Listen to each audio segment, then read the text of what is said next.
أعوذ بالله من الشيطان الرجيم. يا أيها الذين آمنوا أطيعوا الله يا أيها الذين آمنوا أطيعوا الله ورسوله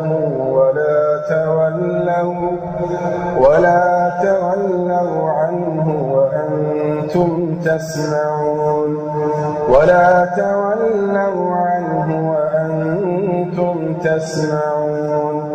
ولا تكونوا كالذين قالوا سمعنا وهم لا يسمعون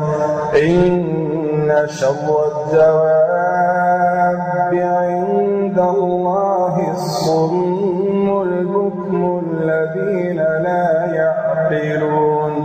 ولو علم الله فيهم خيرا ولو أسمعهم لتولوا وهم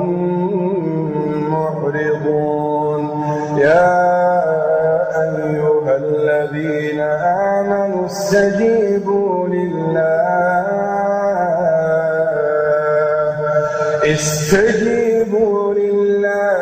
وللرسول إذا دعاكم لما يحييكم واعلموا أن الله يحول بين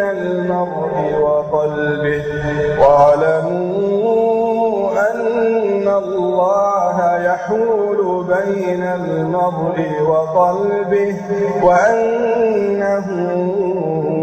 إليه تحشرون واتقوا فتنة لا تصيبن الذين ظلموا منكم خاصة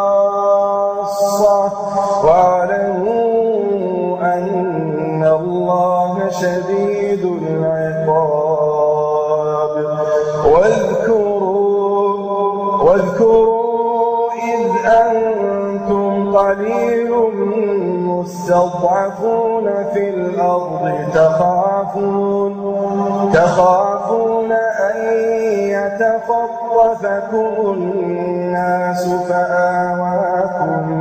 فآواكم وأيدكم بنصره ورزقكم من الطيبات لعلكم تشكرون يا أيها الذين آمنوا لا تخونوا الله والرسول وتخونوا أماناتكم وأنتم تعلمون واعلموا أنما أموالكم وأولادكم فتنة وأن الله عنده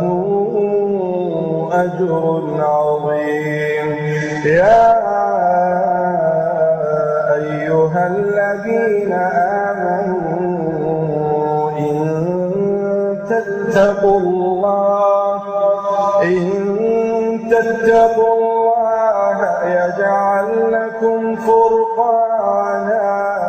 يجعل لكم فرقانا ويكفر عنكم سيئاتكم ويغفر لكم والله ذو الفضل